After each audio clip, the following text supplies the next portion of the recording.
Released in 1993 for the Super Nintendo Entertainment System as well as the Sega Genesis, the Game Boy, and the Game Gear, and then subsequently included in various Namco Museum compilations.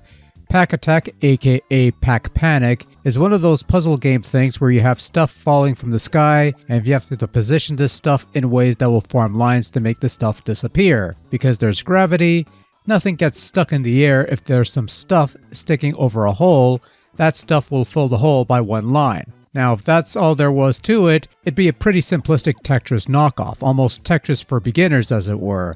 But because this is called Pac-Attack and not Stuff Falling from the Sky Attack, there needs to be some added twist to make it Pac-Man-y. So let's just take a previously released puzzle game featuring an entirely different cast of characters, replace them all with Pac-Man characters and iconography, and localize it to the rest of the world outside Japan. Because hey, if it worked for Super Mario USA, it'll work for us, because non-Japanese people are stupid, and the people who claim to respect our original vision are a bunch of hack fraud posers who just want to be hip and cool like our native Japanese fanbase. Never gonna fucking happen, but don't let them know that, or else they'll cry like wait, what was I talking about again?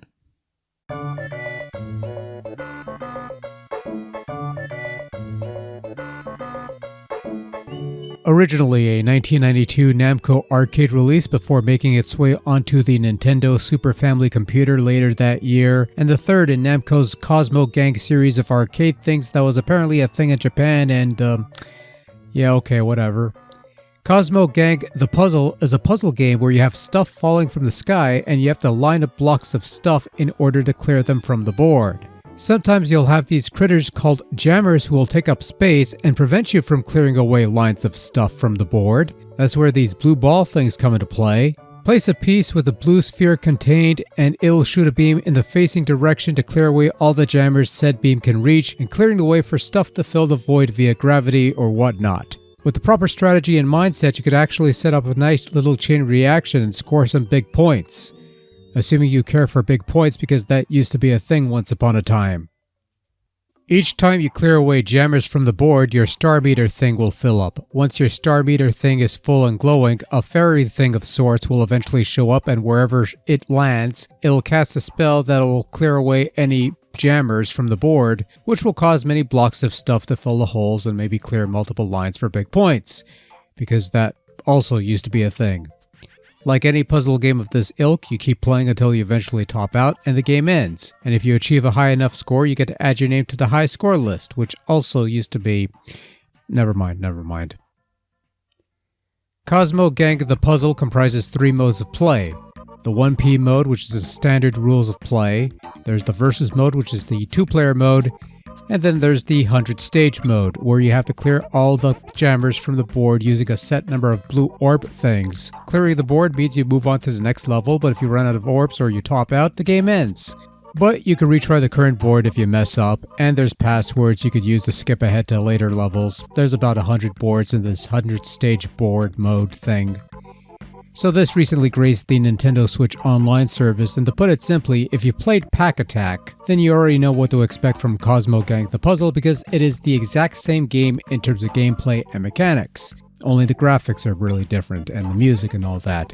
Not that it really matters, because this isn't exactly what I would call a top-tier falling block puzzler. Not in the sense that it's a bad game or anything, on the contrary, it's quite the competent puzzle game that's fairly simple to understand and eventually gets challenging to master, overcome, all that jazz. There's different difficulty and speed settings that you could adjust to provide yourself with that ample level of challenge suited to your skill set. Control is fairly basic. D-pad moves your piece, A button rotates, that's it. In puzzle mode, the B button can switch the direction the orb thing is facing, which is a vital strategy for solving them puzzles. One could wish for such an ability in the normal mode, but then that takes away a bit of the randomness and the challenge and things of that nature.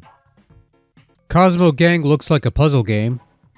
Don't know how much more you want me to say in that regard, but the general layout is visually adequate. It's not loud or obtrusive. It's a fine looking game for what little it does. The playfield is well presented with a backdrop that doesn't distract from the foreground action. You have the little characters that animate a little bit. The block of stuff is simple looking. All the stats and stuff is legible. The important thing is you can see what's going on when pack-attacking, or in this case, Cosmo Gang The Puzzling. Doesn't quite sound as cool, but whatever. Sound-wise, it's also alright. There's only a handful of tunes and they're fairly catchy, but otherwise unmemorable little jingles perfectly suited for cutesy cartoonish puzzlers of this ilk. Sound effects are also just there with some mild laughing vocals that somewhat get grating after a while, but other than that, it sounds fine. No real sticking points to praise or complain about. It's just there, and that's perfectly okay.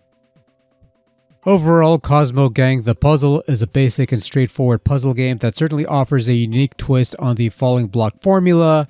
And well, like most puzzle games worth a damn, it's easy to get into, difficult to master, but ultimately a good little time killer and a rather decent little title that holds its own against some of the more notable puzzle games out there. Not quite as appealing or exciting as the giants of the genre, but holds its own quite nicely and is something different for those who want it. Oh, and the arcade version is also available via Hamster's Arcade Archives line, and well, that's an option too, I guess, so yeah.